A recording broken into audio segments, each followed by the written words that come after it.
سلام، من زارا هستم و اینجا دور همی زی پادکسته. Okay, let's go.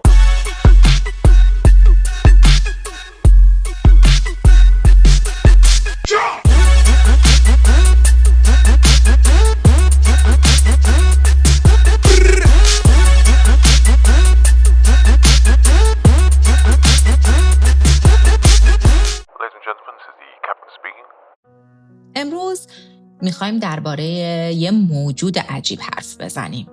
یه چیزی بین یک دوست صبور، یه منتقد سمج، یه بچه شیطون و یه پیرزن دانا. یه چیزی که همیشه باهامونه، اما خیلی وقتا اصلا حواسمون بهش نیست. صدای درون، همخونه نامرئی ما.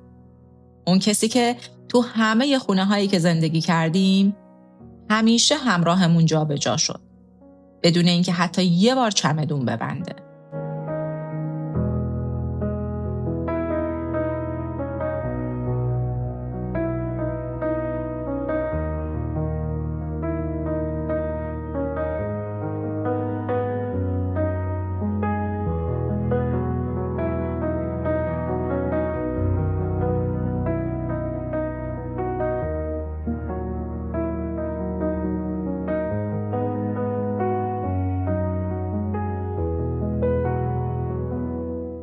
ما معمولاً فکر می‌کنیم صدای درون یعنی یک صدا.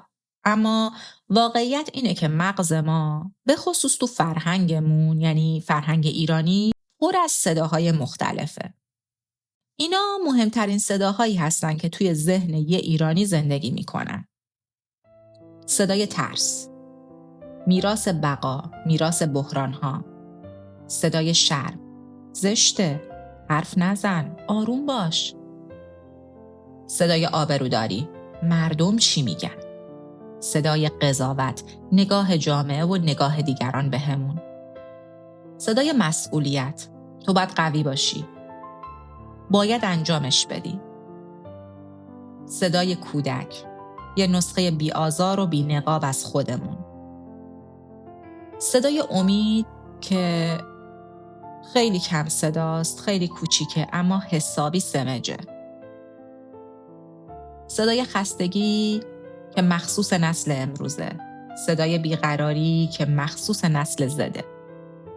صدای تمرین داده شده والدین، غریبه ترین صدا که فکر میکنیم مال خودمونه. و پشت همه اینا یه صدا هست که اغلب گم میشه و اون صدای واقعی من.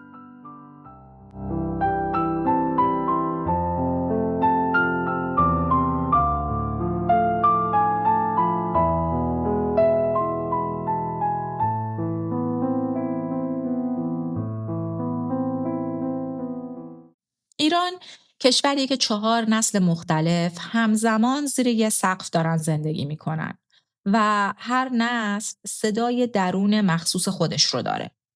نسل والدینمون که نسل ایکس ایرانی هستن، اونا با صدای تحمل کن بزرگ شدن. آرزو؟ اون وقتا آرزو نداشتیم. زندگی همینه. زیادی نخواه. محکم باش. حرف نزن، بلش کن. صدای درونشون صدای بقاست، صدای رشد نیست، صدای سکوت کردنه، صدای یه قناعت دردناک. این صدا مثل یه سایه از اون نسل به نسل‌های بعدی هم منتقل شده. صدای درون نسل هزاره که اتفاقاً منم تو این کتگوری هستم، صدای پر از مسئولیت، پر از فشار، پر از تردید و پر از دلتنگیه. این نسل نصف عمرشو تو سنت بوده، نصفشو تو مدرنیته. نصفشو تو کمبود بوده، نصفشو تو فراوونی. این نسل میخواد قوی باشه اما خسته است. میخواد امید داشته باشه اما نگرانه. میخواد ادامه بده اما یه جایی توی سینش همیشه یه بغض کوچیک هست. صدای درونش نه تون حرف میزنه نه آروم. یه صداست که زیر لب میگه تو میتونی، ولی کاش یکی بود بگه خسته شدی؟ اشکال نداره. یکم استراحت کن.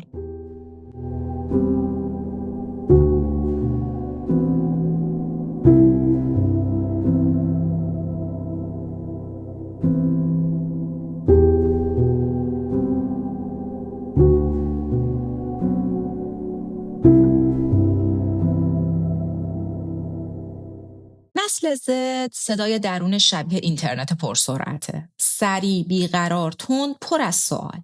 من کیم؟ من چی میخوام؟ چرا همه از من جلوترن؟ چرا هیچی اینجا کافی نیست؟ صدای درون این نسل کمتر درباره بقاست، بیشتر به دنبال معناست. و این صدای معنا وقتی جواب نمیگیره تبدیل به یه اضطراب میشه.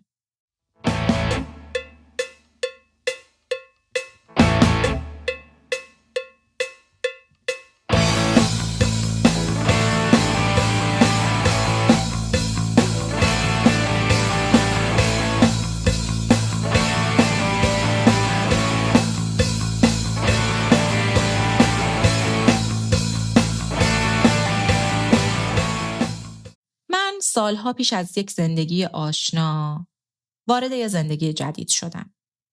اسمشو هرچی بذاری، جابجایی، شروع دوباره، تغییر مسیر، مهاجرت، فرقی نمیکنه.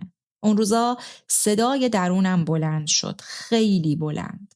صدای درونی که تا قبلش فقط یه پچ پچ بود، یهو تبدیل شد به یه همخونه واقعی. اوایلش میترسید، میگفت ما اینجاییم؟ جدی؟ اگه نتونی چی؟ اگه تا آخر همینجا گیر کنی چی؟ اگه تنها بمونی چی؟ منم نمیدونستم. نه بلد بودم با این صدا حرف بزنم، نه بلد بودم ساکتش کنم. بعد کم کم با چیزای خیلی کوچیک، مثلا یه گل خوشگل کنار پیاده رو، یه پرتوی آفتاب که شبیه آفتاب کودکیام نبود، بوی قهوه که از توی یه کافه می اومد، لبخند یه رهگذر غریبه، یه جمله ساده از یه دوست، صدای درون من شروع کرد به تغییر کردن. کم کم از حالت ترسیده و نگران تبدیل شد به یه صدای کنجکاو. از نکن شد امتحانش کن.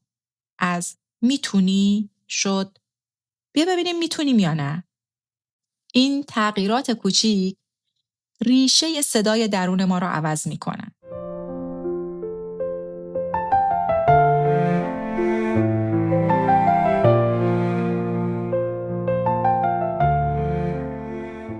یه شب ساعت از 12 شب گذشته بود. از سر کار برگشتم. اوایل مهاجرتم بود. تو اوج اون روزای دلتنگی و سختی. اومدم خونه. هیچ چیزی آشنا نبود. هیچ کسی تو خونه منتظرم نبود. بوی غذا نمی اومد، خونه گرم نبود، چراغ روشن نبود. بدون انرژی، بدون امید، بدون حوصله حتی یه جمله، نشستم رو تخت. اتاق ساکت بود، هوا سرد بود. یادم حوالی کریسمس بود. یه دفعه گریم گرفت. از اون گریه‌هایی که انگار از عمق استخونت میاد. اما عجیب ترین بخشش این بود. انگار فقط من نبودم که گریه می کردم. انگار صدای درونم هم با من گریه می کرد. نه سرزنشم کرد، نه نصیحتم کرد، نه قضاوتم کرد. فقط نشست کنارم، پاهاشو آویزون کرد رو لبه تخت و با هم گریه کرد.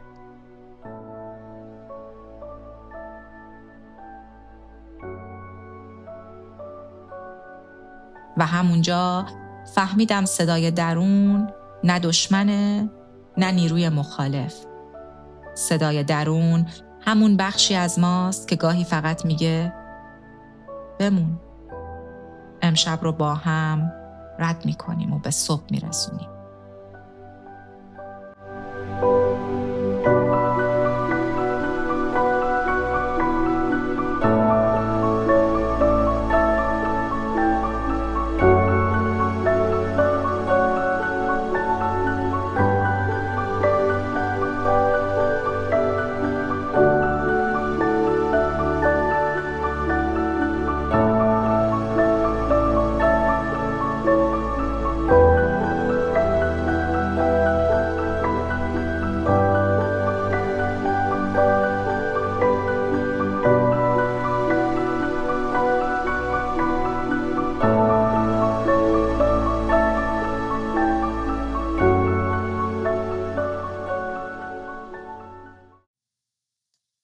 صدای درون چرا گاهی سمی میشه؟ خب یکی از علتاش فرهنگه. ما ایرانی‌ها تو فرهنگی بزرگ شدیم که صدای درونمون قبل از خودمون با صدای دیگران پر شده. اینکه مردم چی میگن؟ زشته، نکن، بابا یه ذره آبروداری کن. این صداها درونی میشن و تبدیل به صدای ما میشن. یه علت دیگه‌اش تاریخه. جنگ، کمبود، بحران، تورم، بی‌ثباتی، نسل به نسل روی صدای درون ما اثر گذاشتن. ما امروز فقط با مشکلات خودمون زندگی نمی کنیم. ما با مشکلات حل نشده نسل‌های قبلمون و ترس‌های تاریخی یک کشور زندگی می کنیم. یه علت دیگه تجربه است. هر زخمی، هر رابطه نیمه تمامی، هر انتخاب سختی یه لایه از این صدا رو میسازه و بهش اضافه میکنه. پس طبیعیه که گاهی صدای درون ما آروم نباشه. خب بالاخره قراره که ما تو این دوره هم یاد بگیریم که حالا که صدای درونمون رو شناختیم، حالا که باهاش روبرو شدیم، حالا که پذیرفتیم که وجود داره، ببینیم که چجوری میتونیم مدیریتش کنیم. چون که قرار نیست اجازه بدیم که صدای درون ما از یه نسل دیگه بعضی وقتا به ما رسیده، از کمبودا و مشکلات یه نسل دیگه است و حالا اومده لایه لایه روی ما نشسته. گاهی به خاطر زخمای گذشته است یا آسیبایی که تو کودکی دیدیم برامون تصمیم بگیره. قراره که ما اونو بشنویم، مدیریتش کنیم و نهایتاً ما باشیم که تصمیم گیرنده ایم. ما راننده ایم و اون مسافره.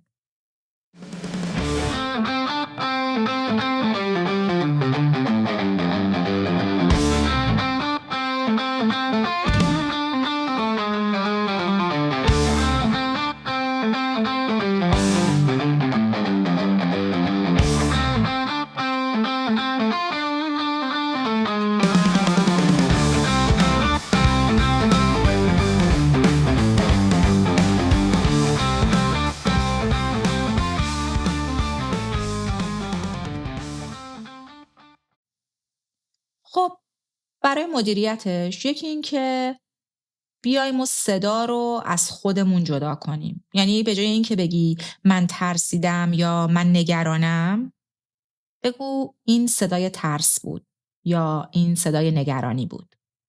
این فاصله بین تو و صدای درونت باعث آزادیت میشه. یکی دیگه این که میتونی اون صدا رو روی کاغذ بیاری. بنویسش، انگار صدای درونت رو از توی تاریکی میکشی بیرون، میاری قشنگ میذاریش زیر نور و اینطوری خیلی بهتر میتونی ببینی و بشنویش. سوم این که میتونی مهربونی رو جایگزین قضاوت کنی. یعنی صدای درون با مهربونی رام میشه. اما اگه سرزنشش کنی کابوست میشه. براش اسم گذاری کن. مثلا بگو این الان صدای مامانم بود تو ذهنم. این صدای کودکیم بود. این صدای شرمه. وقتی براش اسم میذاری از همون لحظه میتونی کاملا کنترلش کنی و مدیریتش کنی. گاهی هم بذار کنارت گریه کنه. گاهی فقط میخواد کنار تو بشینه و اجازه بدی یه لحظه‌ای با هم آسیب پذیر باشید. آدما ممکنه جغرافیاشون عوض شه. خیابونا، آدمای اطرافشون، خونه ها، همخونه ها، اما اون همخونه نامرئی که همیشه باهاشون میمونه، شاید صداش کم و زیاد بشه ولی هیچ وقت جا نمیمونه، اون صدای درونشونه.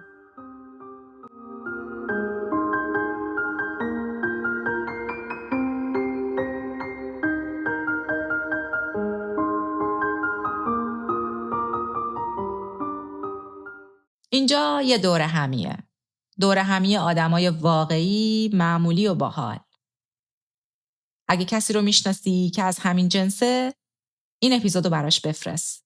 شاید همین چند دقیقه همون چیزی باشه که امروز لازمش داره. تا دوره همی بعد، مواظب خودت باش رفیق.